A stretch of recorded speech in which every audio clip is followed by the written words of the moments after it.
Saya Siti Soleha sebagai tutor dalam mata kuliah Teknologi Pendidikan dalam Pendidikan Jarak Jauh. Kali ini saya akan menjelaskan kesimpulan materi dari sesi 1 sampai 7. Pertama, kita akan membahas konsep dasar teknologi pendidikan.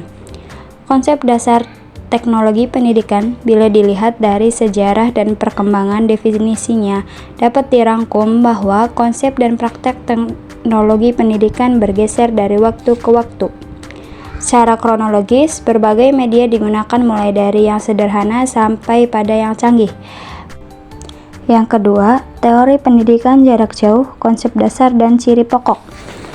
Konsep dasar PJJ dapat diidentifikasi dari berbagai terminologi yang digunakan sejak awal seperti pendidikan korespondensi, pendidikan terbuka, pendidikan melalui radio, belajar secara fleksibel, belajar elektronik, belajar virtual atau maya, belajar cyber, dan belajar berbasis jaringan internet.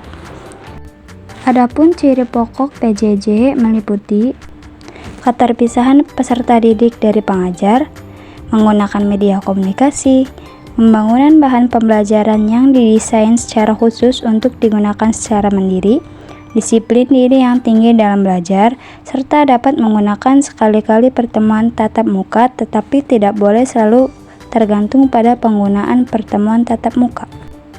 Teori PJJ. Teori adalah ide yang tersusun secara sistematik tentang fenomena dari suatu bidang dan memayungi struktur logis dari praduga yang masuk akal sehingga dapat menciptakan hipotesis yang dapat diuji.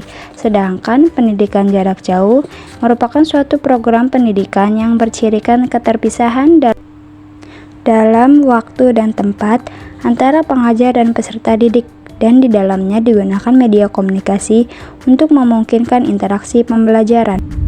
Ketiga, berbagai variasi praktek penting dalam PJJ. Berbagai terminologi yang berkaitan erat dengan PJJ sekaligus menunjukkan berbagai variasi pendekatan pembelajaran yang digunakan. Terminologi tersebut meliputi online learning, electronic learning, cyber learning, virtual learning, sinkronus dan asinkronus, distributed learning, hybrid and blended learning, dan mobile learning. Variasi praktek penting dalam PJJ ditunjukkan dengan berbagai terminologi yang antara lain mencakup pendidikan terbuka jarak jauh atau PTJJ, modus pembelajaran tunggal dan rangkap, belajar mandiri, teacher centered, dan learner centered. Keempat, fungsi teknologi pendidikan dalam pendidikan jarak jauh. Pendidikan jarak jauh berfungsi sebagai alternatif yang efektif untuk mengatasi berbagai tantangan dalam pendidikan tradisional dengan memanfaatkan teknologi dan pendekatan yang fleksibel. PJJ tidak hanya memperluas akses pendidikan tetapi juga meningkatkan kualitas pengalaman belajar bagi siswa di seluruh dunia. Kelima, aplikasi teknologi pendidikan dalam memecahkan masalah pendidikan jarak jauh. Kualitas, kuantitas, dan relevansi. Kualitas pendidikan merupakan mutu proses pembelajaran dan hasil belajar peserta. Kuantitas pendidikan merupakan jumlah peserta didik. Dan relevansi pendidikan merupakan kesesuaian proses pembelajaran dengan kompetensi tenaga kerja. Sistem peluncuran diidentifikasi mempunyai 5 macam model peluncuran. 1. Model peluncuran konvensional. 2. Model peluncuran pembelajaran berbasis komputer. 3. Model peluncuran berbasis internet dan intranet. 4. Model peluncuran blended learning. 5. Model peluncuran internship dan mentoring. 6. Bahan pembelajaran jarak jauh. Desain pembelajaran untuk PJJ merupakan kegiatan sistematik yang terarah pada penciptaan sistem pembelajaran melalui proses menganalisis, mengembangkan, melaksanakan, dan mengevaluasi pembelajaran. Penilaian hasil belajar dalam PJJ yaitu dengan melakukan tes yang digunakan untuk mengukur capaian tujuan pembelajaran harus memenuhi 3 kriteria, yaitu validitas, reliabilitas, dan stabilitas. Yang terakhir yaitu manajemen pembelajaran PJJ. Sistem manajemen pembelajaran PJJ berbasis teknologi pendidikan.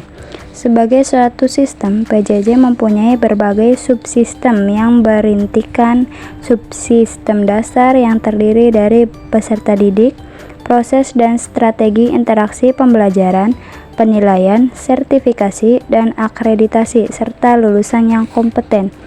Manajemen bahan pembelajaran secara keseluruhan terdiri dari tahap persiapan, tahap pengembangan, tahap reproduksi, dan tahap distribusi.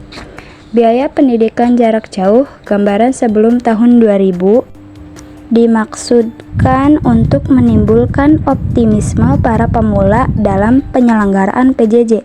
Besarnya biaya studi dipandang dari peserta didik sangatlah kecil bila dibandingkan dengan biaya mereka bila mengikuti pendidikan tatap muka. Biaya PJJ setelah tahun 2000-an diperkirakan lebih tinggi dipandang dari sudut pengelola karena berbagai faktor, misalnya biaya pengembangan bahan pembelajaran multimedia yang dikembangkan dengan menggunakan konsep dan prosedur desain pembelajaran yang pada dasarnya melalui proses penelitian dan pengembangan research and development. Sekian kesimpulan atau rangkuman materi dari sesi 1 sampai 7. Terima kasih.